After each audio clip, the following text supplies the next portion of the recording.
Did you all have a good break? Okay. That was a really good time to do it, too, in the talk, actually. I would venture to guess that this is a bit different than you expected. Then we're going to talk about the Mayan calendar. And it's a bit, we're not talking about Indians in the pyramids.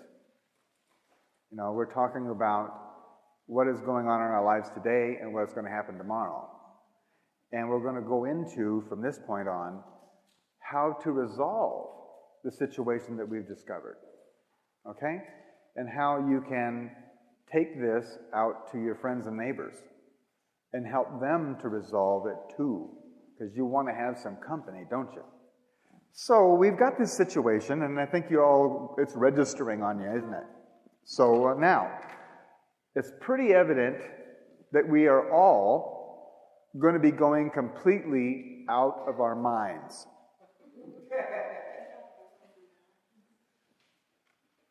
It's going to happen.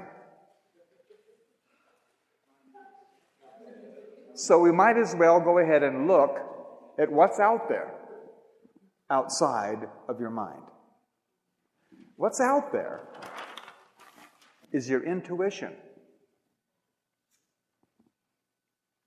What is outside of your own mind is your intuition, your own personal knowing,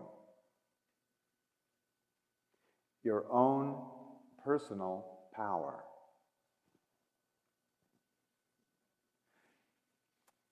Intuition. This intuition, your own knowing, without having to rely on any outside information or evidence whatsoever, was made a death sentence by the Catholics during the Inquisition. They murdered over 4 million women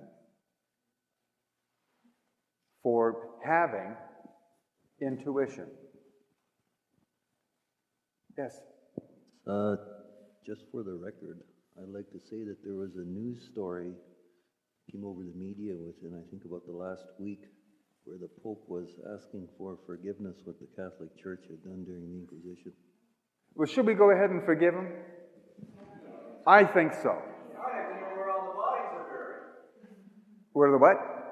The bodies are buried. Oh, they're gone. Those 4 million women, anybody who professed to know something without first producing the actual physical evidence on how they came to know it, was declared a witch. And they were burned and dragged and stabbed and they were persecuted. And as a result, intuition went out of style. We just put it on the shelf. The Catholics knew what they were doing, because this is your personal power. It's your own power. And you know the law of supply and demand. If everybody's got power, then what's mine worth?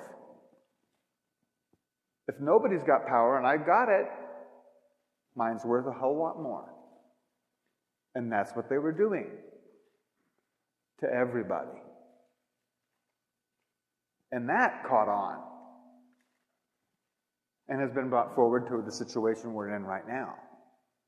And thank you, Pope, for asking for forgiveness. It's about time. Actually, it's perfect time, because we can now afford to forgive them, because there's a larger understanding of what has been going on over all this period. There is no fault here. There is a process. You know, Hitler, right here, was just doing his job. The Bushies right now, Bush and Rumsfeld, Ashcroft, all those guys, they're doing a great job. They really are. Anybody want their job? Go, guys. They are tearing down everything that the power structure stands for in record time.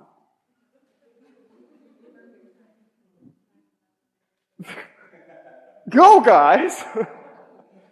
We got to get this stuff out of the way. And they're doing a wonderful job of it. Intuition. We pay athletes a lot of money, don't we? To play silly games. Don't we? I mean, it's almost ludicrous, almost crazy how much we pay. Millions of dollars a year to go out and play a game? Are we nuts? Maybe not. Because, you see, these athletes, when they're out there,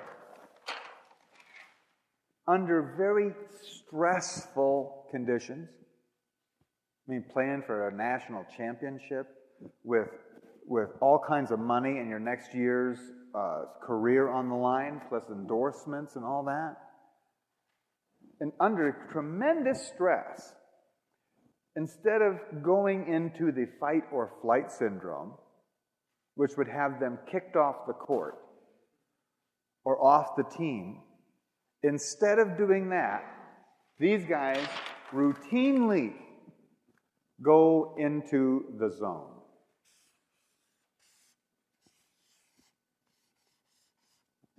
And they make the spectacular play.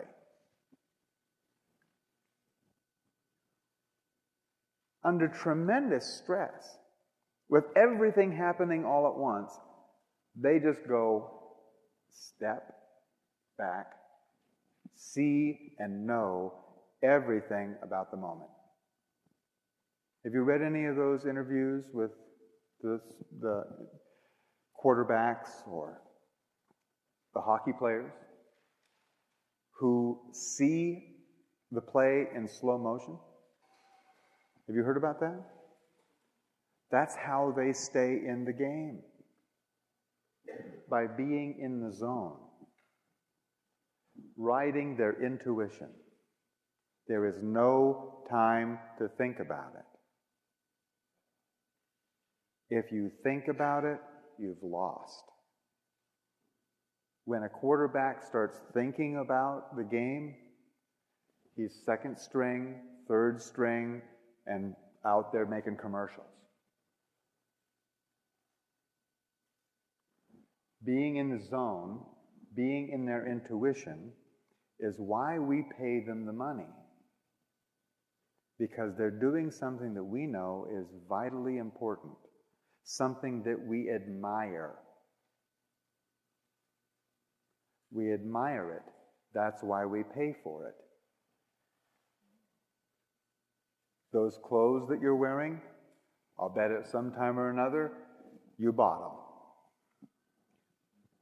And the reason that you paid anything for it is because you admired that apparel. And the more you admire something, the more it's worth to you and the more you'll pay.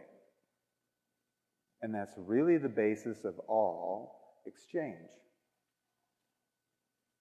Is how much it is admired. You can even admire how much you hate something, or how much distaste you have for it, or how ugly something is. You can admire how ugly something is, can't you? God, that's ugly. It's an amount of admiration. In fact, it's what beings exchange. Beings exchange admiration rather than money or thoughts or communication. They really exchange admiration between one another. You want to know where economy is moving to? It's moving away from money, isn't it? It's moving into the exchange of admiration rather than physical goods.